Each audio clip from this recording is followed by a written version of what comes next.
las noches, nomás se le iba en puro llorar. Dicen que no comía, nomás se le iba en puro. Good morning, good afternoon, or good evening, everybody, depending what time you're listening to this. For Friday, August the 14th, 2015, this is Thoughts, Comments, Opinions. And yes, you're not listening to our normal theme song.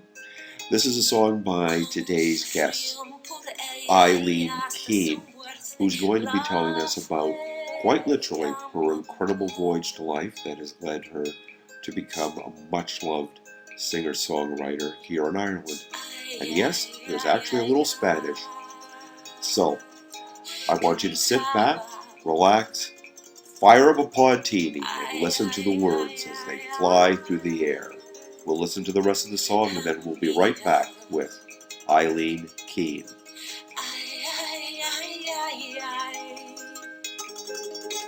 Cantaba de pasión mortal, moría.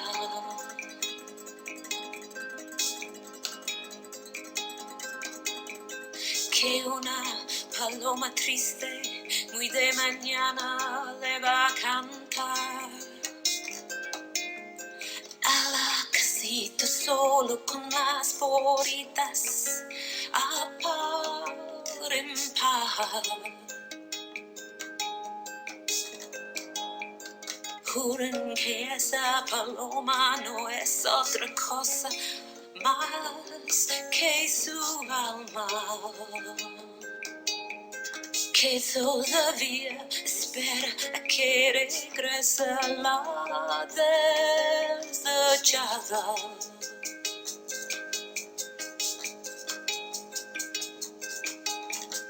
Cucurú, cucú, paloma, cucurú, cucú, no llores. Cucurú, cucú, paloma, que van a saber de amores.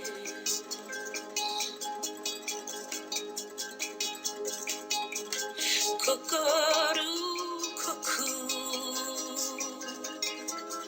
cucurú, cucú, cucurú, cucú, ya no le llores.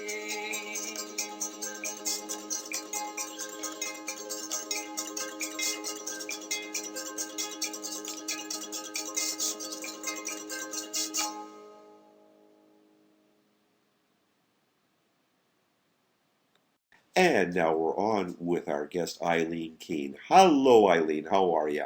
Hi, Hubert. How are you doing? Fantastic. The sun is shining for perhaps the first time all summer.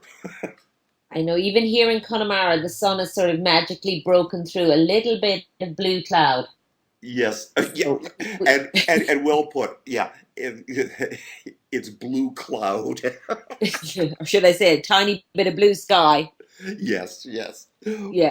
Now, we just listened to a song you recorded in Spanish, and I will probably bollocks the pronunciation. Cucurucu, Cuckoo, cuckoo. cuckoo. Yeah. It's the call of the dove. Okay, yeah, because I don't speak Spanish, even though we're on Hispanic news online. Yo hablo un poco. What's the song about? It's about a man who is, he's just wrecked, really. He's so in love and he has lost his love. And there's a beautiful line in the second stanza. It's like, con los peritas a par en par, when the doors of his heart basically are thrown wide open. I think it's just a beautiful description of being distraught. So it's about somebody who has lost love. He's waiting for his love to come back. And he's calling like the doves. And that's the call of the dove is cuckoo, cuckoo. Oh God, I'm going for a bottle of wine. Anyway, no, it was lovely. Now, As I mentioned in the intro, we tend to metaphorically call artists and singers and so forth lives a voyage. Yours quite literally was. Let's let's start with that and then work forwards and backwards and whatever. Okay. So, 2008, you Yes. get on a boat with your boyfriend and you sail across the Atlantic to South America. Yes. Holy mackerel! How Yeah, there's big a was lot the of boat? mackerel.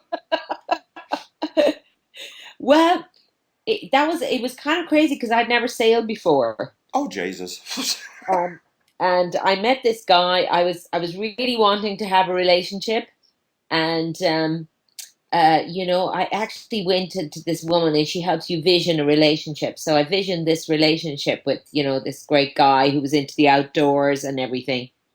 And then very shortly afterwards, I met this guy, and my life completely changed. What, And was he Irish or South he was American? Irish. Yes, he was Irish. He was a sailor. He had sailed a lot. He'd been sailing since he was 6 years old. So, and he was coming to a point in his life where his life was changing dramatically, and we both met at that point. So that was a year before we left, and up until that point, I was actually working as a psychotherapist. I had my own psychotherapy practice, Really and now? yeah, so it was just a point of change. It was actually Ireland was about to just crash, when Yes. when we left Ireland on the 16th of September in 2008, it was the day of the banking crisis. Oh, geez. Well, you picked a good day to leave. Yeah. A really good day. And we felt very guilty because we kind of it's like we got underneath the wire, we got out. And the whole place just was really depressed for the following couple of years and looked like, it was just awful. And on top of that, they got two of the worst winters in Irish history, like minus 16 degrees. Um, but that is basically what happened. It was a big love affair, and but I'd only known him for a year before we headed out to sea, and we sailed for 3.5, 4 years altogether. How long did it take to cross the Atlantic, and how big was the boat? The boat was a 44-foot yacht. He got the boat. His mom died, and her house was sold, and he bought the boat with his mother's legacy, really, that she left him. And she Wow. had been really into the sea, so it was, I suppose it was quite fitting. And we sailed first to the Canary Islands, Yeah. and we lived on the Canary Islands for about a year because there was unfinished business back in Ireland with redundancy and all of this stuff. And so toing and froing, and we sailed to the Azores at one point during that, which was fantastic. The Azores is right mid-Atlantic, Yeah. and then we sailed back, and then we sailed after that down to the Cape Verde Islands, Hmm. and we spent 3 months in the Cape Verde Islands. We spent Christmas and New Year down there, and it's the most stunning place in the world, and the most beautiful people. And then from there we crossed to Brazil, and it took us. It didn't, relatively speaking, we crossed the Atlantic very quickly. We crossed in about 2 weeks, Yeah. and it was just amazing. It's so beautiful. I mean, that's the easiest of sailing because you're in the trade winds, Yes. and it's just you have your sails set, and the wind is behind you, and you just sort of enter a meditative state, really, because and it's just very beautiful. Did you So run into rough weather at all? there was rough weather. I mean, the sailing around the Cape Verdes and around the Canaries is challenging. There's lots of like wind when you're sailing around these high islands. These volcanic islands. You get wind shadows, and the wind comes down really, really fast. So you could be just lolling about, and the next thing you could be in 50 knots of wind.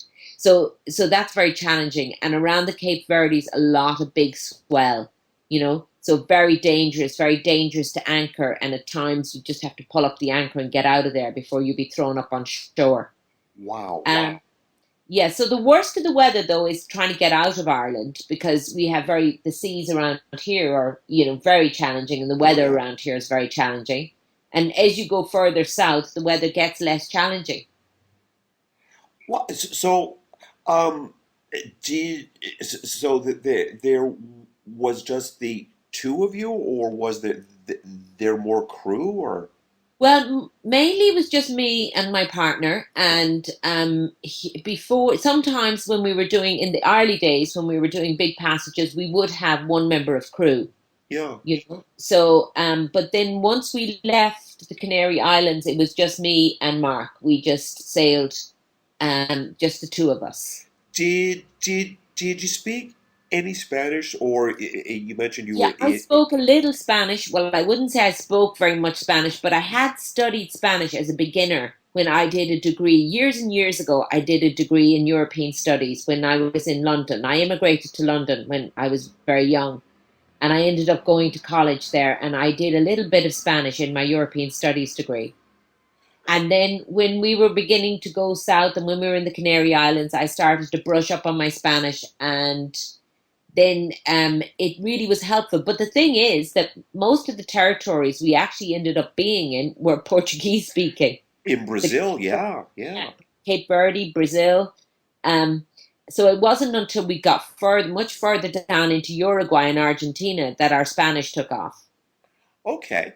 And um, had you already been composing songs and so forth prior to Yes, leaving, or did you yes, you I pick had. that up on the way? I started writing again. I'm always very late coming to things, because for lots of different reasons. But I always sang, and when I come from Connemara, from the middle of the mountains, and I just took it for granted. I would walk a mile to school and back from the school bus, because we live really quite in a very rural place, and I would sing, as I walked along all the time, and I never really thought much about that. And then I moved to London when I was 19 years old. And I didn't sing again until I was 28 years old. And I became terribly unhappy. And I didn't really kind of link the loss of my music with, and the loss of my voice with my unhappiness. And when I was 28 years old, I picked up a guitar and I very, very tentatively learned a few chords, and then I came back to Ireland. I started to sing a lot more, to sing traditional music, and got involved in theatre. And then I started to write songs, but I was in my early 30s before I started to write songs. Fascinating. I'm not surprised that, yes, as the recycle drives past Yeah. my soundproof studio, um, I'm not surprised that you felt unhappy when you weren't singing and so forth. Because I really do have a pet theory that as people we're only happy when we're creating something. It doesn't have to be music or novels or whatever, but we're kind of put on earth to create stuff. Yeah, I think it's how we process our lives, whether it's cooking a meal or gardening or sewing or knitting or, making some shelves or whatever it is you do that comes naturally to you. I mean, there are some people who are very cerebral. They just, it's just in the mind and they read and a lot. But even then, I think in some way to paint or to do something that, processes. And of course, the big creativity is having children and rearing children. Yeah, yeah, yeah, true. Truly that. So, so you're in South America and so forth. Did you busk at all? Were you interacting with Yes, musicians I there? didn't so much busk because I busked early on in Galway in the early years. I did my busking bit. And Yeah. then when I was traveling, I did more like I got a couple of gigs and I used to sing on boats. So we'd go over like there's a whole sailing community out there. So we'd have parties and I would sing. And then I started when I got to Uruguay.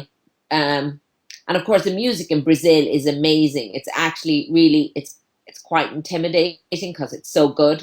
Everywhere you go, there's these people playing guitars and they're just so good. And So when I got to Uruguay, I started singing. I got a gig in a cafe in Montevideo, and I had a little residency there, which was really cute. I really liked that. And then there's a very small Irish community there. Um, and I connected with them, and I got some gigs in the Irish bar in Montevideo as well. And then we went down to Argentina, and I played a little bit down there as well in Buenos Aires. I heard that the other day when I was talking to the photographer Colm Jackson that Argentina, outside of the U.S., it actually has the biggest Irish diaspora in the world. Yes, I mean, we didn't really connect that much with them in Argentina because we didn't stay that long there. We were much longer in Uruguay. But we had a lot of friends as well in Buenos Aires from sailing. We'd met friends, so that kind of kept us within a certain group of people. But yes, they have a great tradition of, being linked with the Irish. Is it one of their generals that was from Mayo, or was that in the Uruguay? Anyway, but they have a very great fondness for the Irish there, and there is a big diaspora. Is it diaspora you call it down there? Diaspora, I think is Diaspora, how yeah, down there, yeah. you pronounce it. Yeah, yeah. So, how did? Diaspora, sorry, yeah, go on. Oh, yeah. You run across words that you always read that you never hear anybody say, and you never pronounce them Yeah, yeah. y yourself, right? So, Mhm. so you're listening to all these different cultures and music and so forth. That? How did different sounds adapt themselves into the songs that you were writing? Well, I don't know. I suppose it's more the kind of really deep felt experience, and of course, listening to a lot of different music and a lot of singers. There's a beautiful Argentinian singer. Uh, oh, she died while we were down there. Souza. Um, well, I think it's Maria Souza. She was a real revolutionary singer. She sang with just a drum, playing a drum, and she sang all these great like lullabies, and she was a folk singer. And she kept singing through the time of the disappeared, and she kept coming out there and talking about stuff. She was a very brave woman, Hmm. because it was so incredibly terrifying what happened down in Argentina and in Uruguay with the people being disappeared during the 70s, and that had a massive effect on me actually. So it was these kind of emotional experiences that I ran into that would really affect me. The mothers in the square, the women with the white scarf, Las Madres, of the disappeared, Yes, and yes. and when we were down there as well, there was a massive commemoration and a big march. It was in actually the month of March because we arrived in Buenos Aires on St. Patrick's Day, and the Irish were out in force that night. And but As then we do. shortly after that, I think it was the 20th of March, there was a big march to commemorate the disappeared, and there were over 1 million people marching through Buenos Aires. It was just incredible, and I met a lot of people. I met one woman in a cafe. We were standing to go into the bathroom, and she was wearing two pictures. And I asked her, did she lose somebody? And she lost both her sister and her mother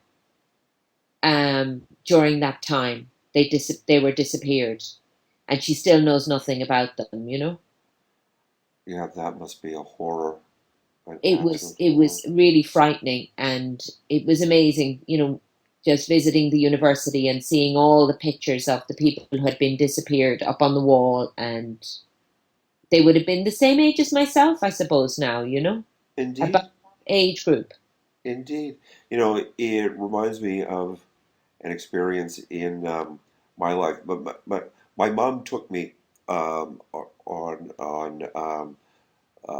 tours and so forth to Europe when I was growing up. It was when she brought me to Ireland when I was 10 that I decided that I wanted to come back here to live someday. But we were in Berlin when I was 12. I guess, and we were sat in the Berlin Zoo, and the symphony plays there.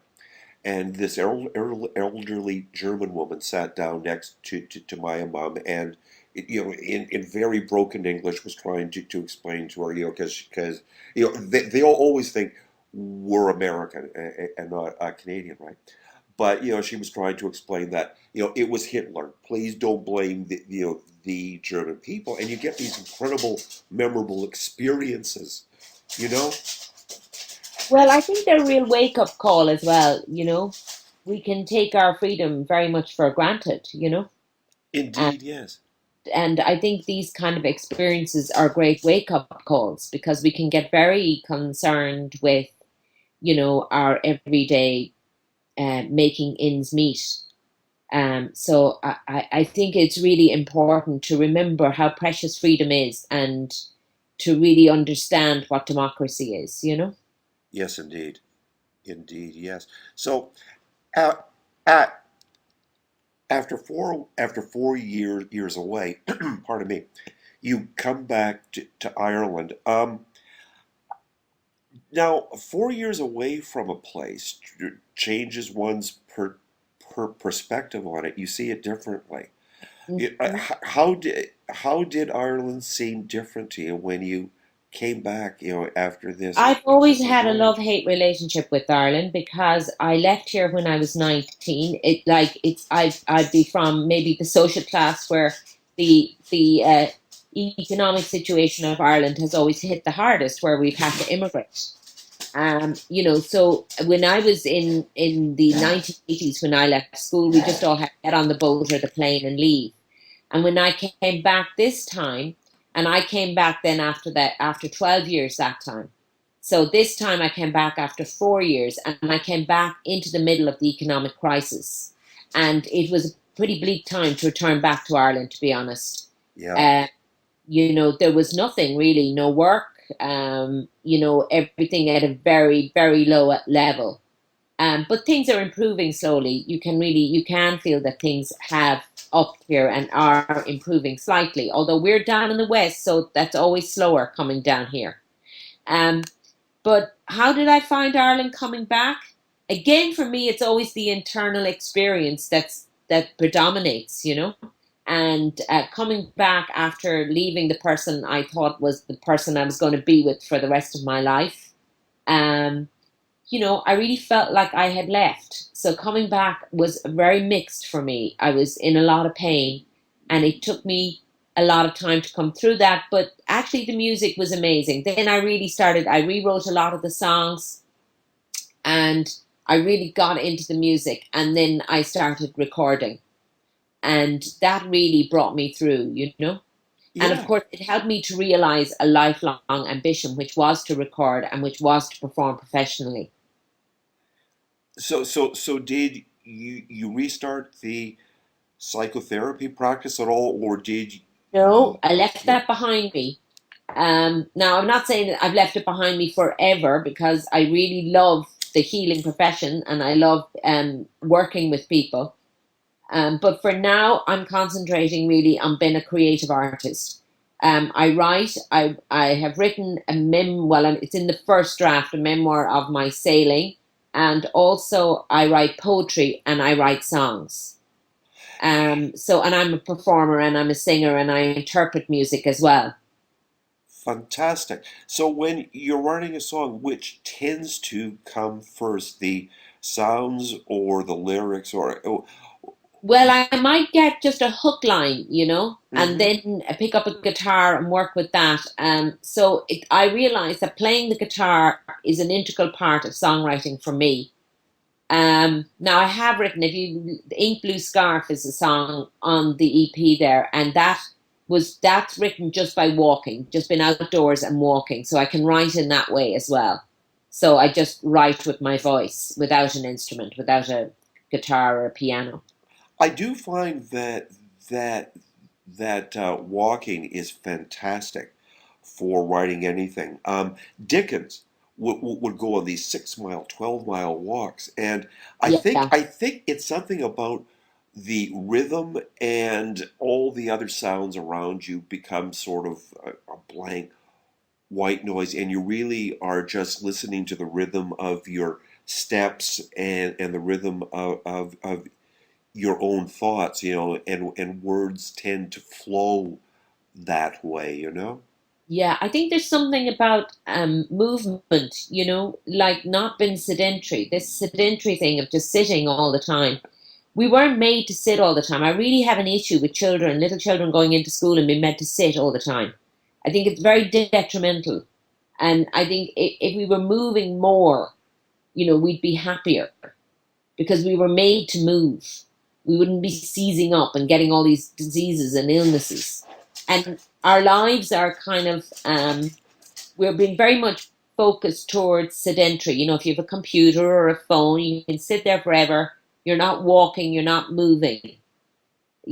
So I think any sort of repetitive movement, is really good. And I think there's also something about being out in nature.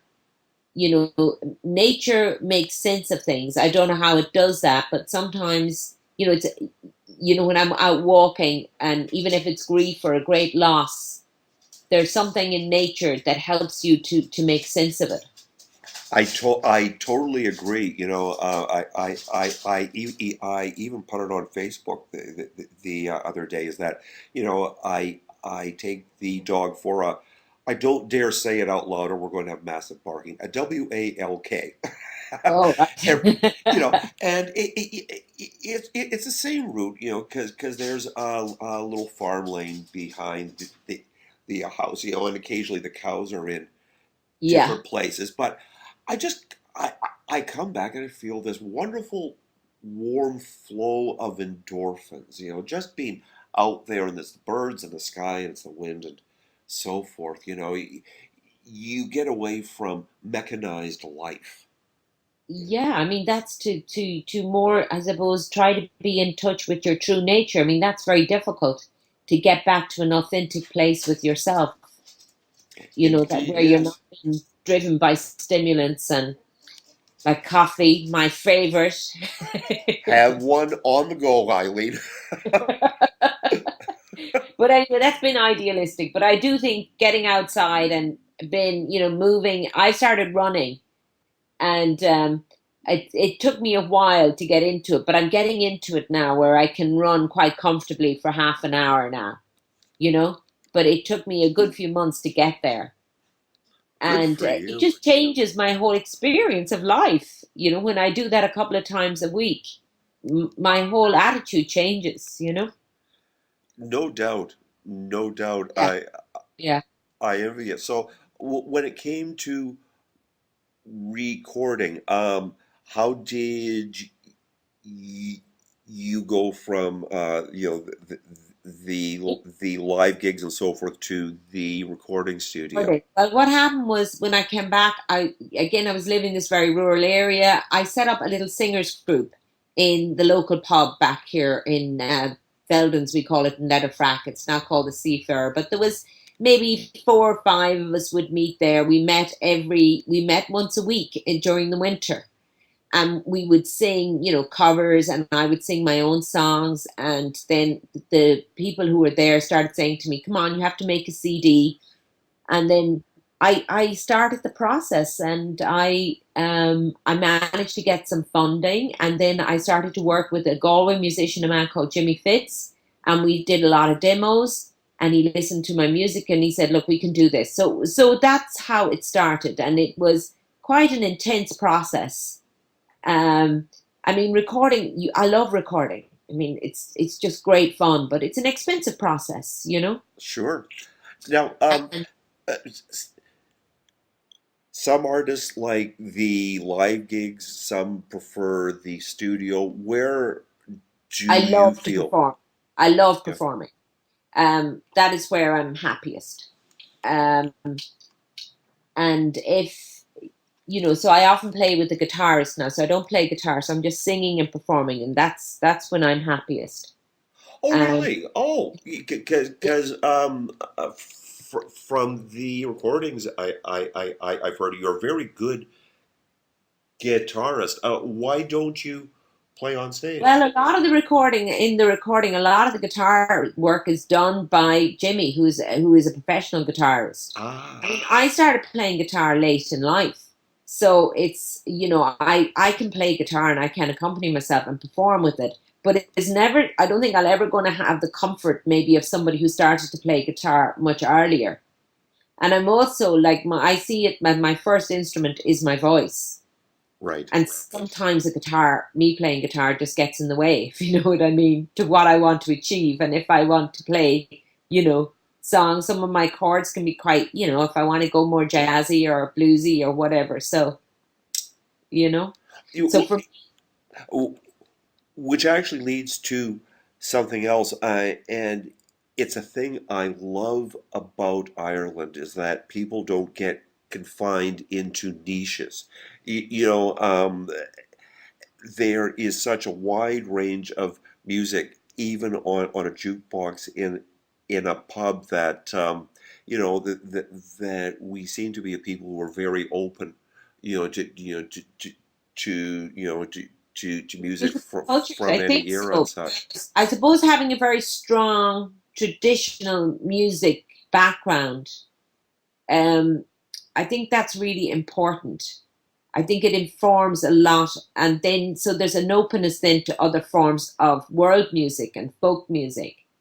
And once I suppose you get into music and you begin to look at music, I studied jazz a little bit for a while in Dublin. I did a year in New Park Music School. Um, Once you begin to look at that, then that opens up a whole. So there's a lot of people who are informed musically, I suppose is what I'm saying. And I think that informs then the wider culture and the choices Yes. around music. Who are some of your favorites to listen to? Um, I would listen to such a wide variety of music. I love Sheila Chandra. Hmm. She would have been trained as an Indian traditional singer, but she sings a lot of world music. She uses that traditional training in a really interesting way. She'll sing some Irish songs. I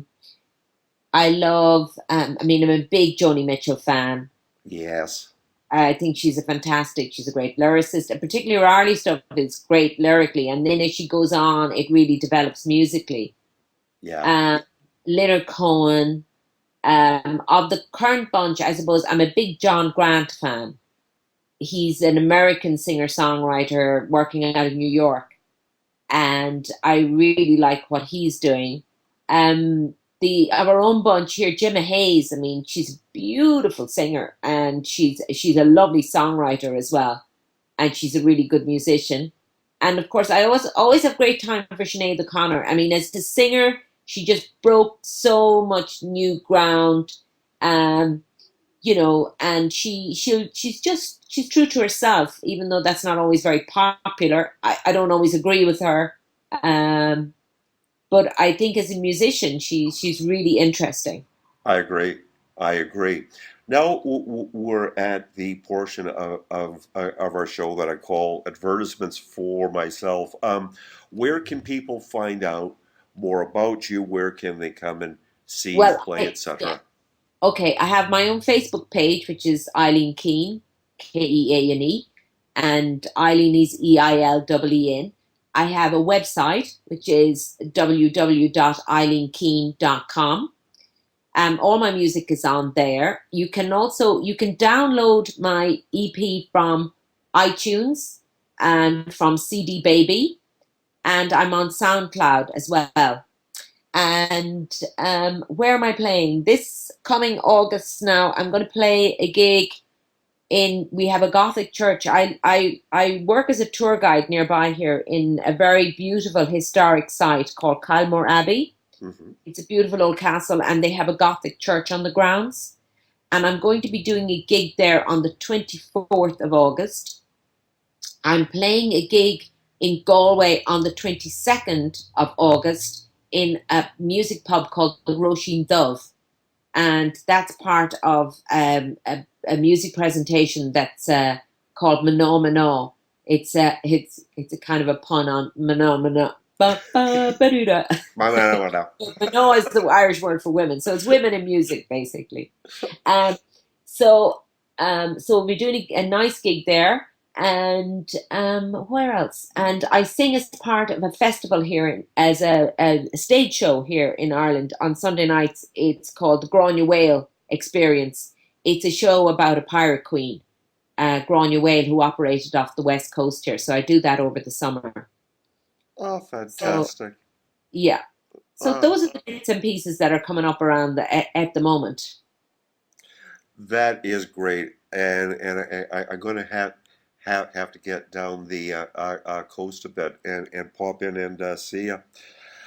Eileen, And thank. also, actually, if anyone has access to the TG4, TG Cahar, we call it here, um, uh, player, I have a video up there. I was involved in this program there a while ago. It's national TV program, so Yes. they can catch me on there. Fantastic. Eileen Keane, thank you ever so much for doing thoughts, comments, opinions. You're a Oh, wonderful guest. okay, thank you, Hubert. It's been a real pleasure. Cheers. Today I bought an ink blue scarf to tie around my shattered heart, and now its deep blue inkiness has seeped between the hairline cracks that separate. I'd like to once again thank our guest Eileen Keane for being our guest today on Thoughts, Comments, Opinions. You're invited to check out Eileen's work at any of the links attached to this podcast.